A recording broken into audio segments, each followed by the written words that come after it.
બોટાદમાં રાણપુરને જોડતો ભાદર નદી પર આવેલ બ્રિજ ખૂબ જ જર્જરિત હાલતમાં જોવા મળી રહ્યો છે। રાણપુરના સરપંચ ગોસુભા પરમારના કહેવા મુજબ આ બ્રિજ 70 થી 80 વર્ષ જૂનો છે।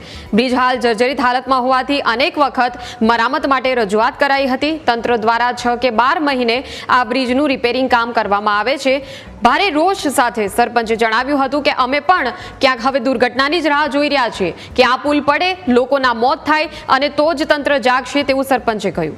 રાણપુરથી સૌરાષ્ટ્ર તરફ આવવા માટે આ પુલ મહત્વનો છે। વહેલી તકે આ પુલનો રિપોર્ટ બનાવીને યોગ્ય કાર્યવાહી કરવામાં આવે તેવી સરપંચની માંગણી છે। અમને બીક છે, હવે તો રાહ જોઈ છે કે ગંભીરા પુલ પડ્યો એવી રીતે આ તૂટીને પડે, જાનહાનિ થાય, પછી તંત્રની નજર પડશે આમાં એવું દેખાય। અમે અવારનવાર આની ક્વોલિટી બારામાં, આની સ્ટેબિલિટી બારામાં રજૂઆત કરવી છે, લેખિત મૌખિક। હજી આનો સ્ટેબિલિટી રિપોર્ટ પણ નથી।